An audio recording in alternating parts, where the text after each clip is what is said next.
Hey guys, welcome back to my channel Gyan academy. मैं हूं इकबाल खान और आप देख रहे हैं मेरा यूट्यूब चैनल। आज के सेशन में हम बात करेंगे मध्य प्रदेश से संबंधित करंट अफेयर्स की, जो कि आपके मध्य प्रदेश से संबंधित हर एग्जाम के लिए काफी इंपॉर्टेंट है। तो इस वीडियो को पूरा जरूर देखें। तो चलिए सीधे बढ़ते हैं हम अपने पहले क्वेश्चन की तरफ। हमारा पहला क्वेश्चन है, हाल ही में हुए लोकसभा चुनाव 2024 में मध्य प्रदेश में कितने प्रतिशत मतदान हुआ है? ठीक है, आपको ध्यान है कि अभी आपको ध्यान ही होगा कि लोकसभा चुनाव भी चल रहा है। 1 जून को लास्ट लोकसभा चुनाव 7वां चरण होना है, ठीक है? तो अभी मध्य प्रदेश में जो लोकसभा चुनाव हुआ है, तो उसमें कितने प्रतिशत मतदान हुआ है?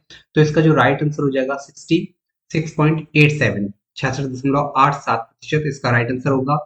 देखो, आपको ध्यान रखना है कि मध्य प्रदेश में जो लोकसभा चुनाव है वो 4 चरणों में हो चुका है, और जो भारत में जो लोकसभा चुनाव होगा वो 7 चरणों में कंप्लीट होना है। ठीक, और इसका जो लास्ट चरण है वो किस तारीख को होना है? वो 1 जून को होना है, और 4 जून को इसका रिजल्ट आना शेष है। तो ये आपको चारों पॉइंट जो है आपको ध्यान रखना है। यहाँ से क्वेश्चंस बन सकता है आपके एग्जाम में, और इसी प्रकार के एग्जाम में आपको देखे जा सकते हैं। आपके जो प्रश्न हैं वो देखे जाएंगे। चलिए, तो इसके बारे में थोड़ा सा और जान लेते हैं। देखिए, मध्य प्रदेश में हुए लोकसभा चुनाव में जो विधानसभा चुनाव के जो मुकाबले विधानसभा के जो चुनाव हुए थे 2018 में, उसमें काफी अधिक 77.15% मतदान हुआ था। जबकि अभी के जो चुनाव हुए हैं उनमें 4 चरणों में मध्य प्रदेश में 66.87% ही मतदान हुआ है। ठीक है, जो कि 10.38% कम देखा गया है। और सबसे ज्यादा जो गिरावट देखने को मिली है वो दमोह जिले में देखने को मिली है। अब थोड़ा सा और देख लेते हैं। यहाँ पे देखिए, जो चुनाव हुआ है अभी, लोकसभा चुनाव 2024 की जो टैगलाइन है, टैगलाइन क्या है? चुनाव का पर्व, देश का गर्व, ये आपकी टैगलाइन हो जाएगी। चीफ इलेक्शन कमिश्नर जो है वर्तमान में कौन है? वो राजीव कुमार है, ये भी आपको ध्यान रखना है। भारतीय निर्वाचन आयोग, जिसका मुख्यालय न्यू दिल्ली में है, ये आपके चुनाव कराती है लोकसभा चुनाव की, और इसकी स्थापना 26 जनवरी 1950 को हुई थी। ये भी आपको ध्यान रखना है। अगर इसमें हम सदस्य की बात करें तो इसमें एक अध्यक्ष होता है और 2 सदस्य होते हैं। ये भी आपको ध्यान रखना है, यहाँ से भी क्वेश्चंस बनने की संभावना होती है। नेक्स्ट है, मध्य प्रदेश के कितने लोगों को 2024 का पद्म पुरस्कार दिया गया है? तो सबसे पहले हम आपको बता देते हैं कि पद्म पुरस्कार की स्थापना जो हुई थी 1954 में हुई थी। और पद्म पुरस्कार जो होते हैं सर्वोच्च नागरिक पुरस्कार होते हैं, जो कि 3 श्रेणी में दिए जाते हैं। तो इसका जो राइट आंसर हो जाएगा, कितने लोगों को दिया गया है, तो इसका राइट आंसर जो हो जाएगा वो होगा 4 लोगों को दिए गए हैं। ये 3 श्रेणी कौन कौन सी होती है हम आपको बता देते हैं। एक होती है पद्म विभूषण, दूसरी होती है पद्म भूषण, और तीसरी होती है पद्मश्री। और मध्य प्रदेश के 4 लोगों को पद्मश्री पुरस्कार से सम्मानित किया गया है। वो कौन कौन से लोग हैं उसकी हम चर्चा कर लेते हैं।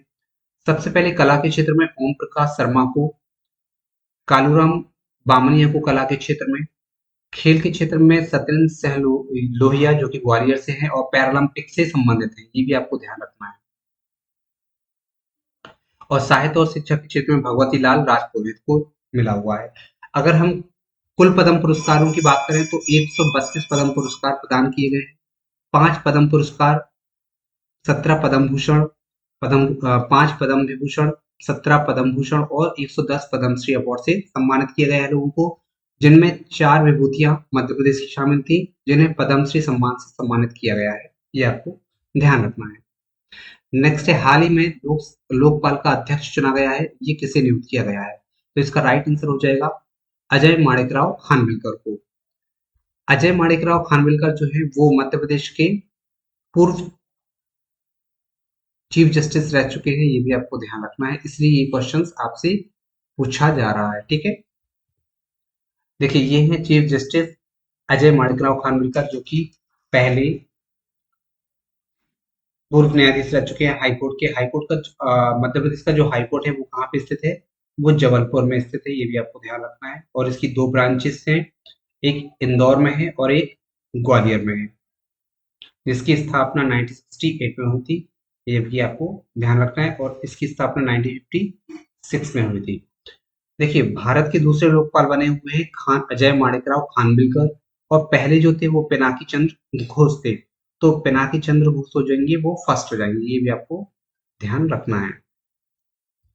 चलिए नेक्स्ट देखते हैं। हाल ही में मध्य प्रदेश सरकार द्वारा राष्ट्रीय किशोर सम्मान 2002 पुरस्कार से किसे सम्मानित किया गया है? तो इसका राइट आंसर हो जाएगा धर्मेंद्र देओल को। फिल्म एक्टर धर्मेंद्र देओल को राष्ट्रीय किशोर सम्मान 2022 से सम्मानित किया गया है।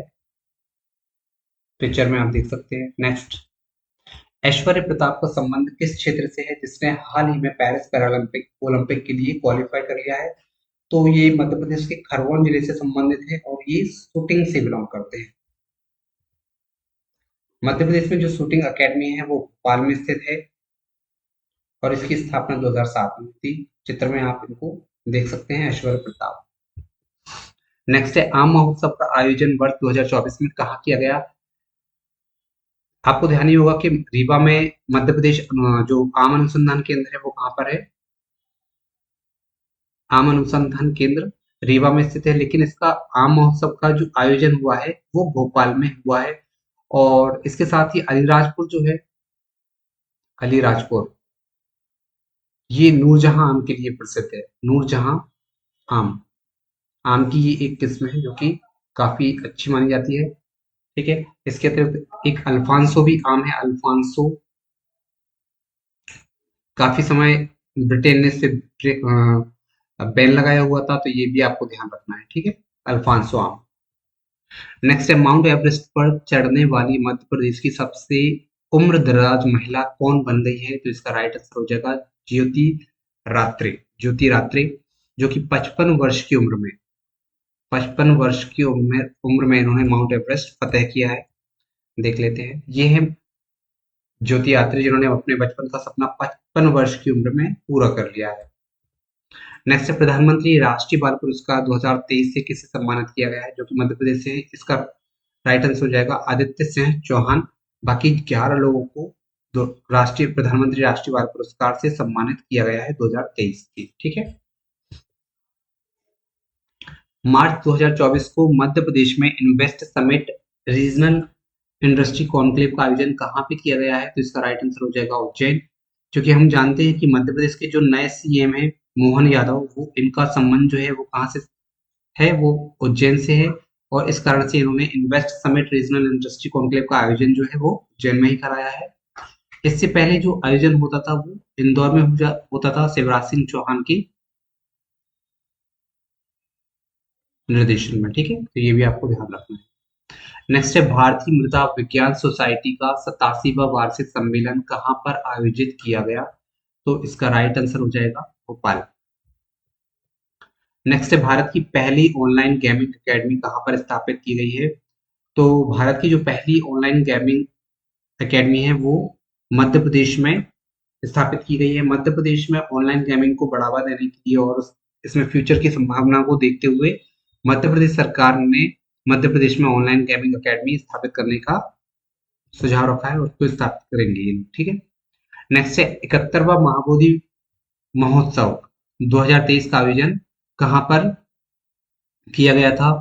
तो देखिए, मध्य प्रदेश की अगर हम बात कर रहे हैं तो मध्य प्रदेश में जो बोधि जो है वो बौद्ध धर्म से संबंधित है और हमारे मध्य प्रदेश में सांची जो है वो सांची इससे अच्छी कोई जगह नहीं है, तो इसलिए इसका जो आयोजन हुआ है वो कहाँ पे हुआ है? सांची में हुआ है और सांची को सोलर सिटी के नाम से भी जाना जाता है। इसे ग्रीन सिटी भी कहते हैं, ग्रीन सिटी। ये भी आपको ध्यान रखना है, यहाँ से भी क्वेश्चंस बन सकते हैं। अगर ये वीडियो आपको पूरा अच्छा लगा है तो प्लीज इसे लाइक करें, शेयर करें, सब्सक्राइब करें। जय हिंद, जय भारत।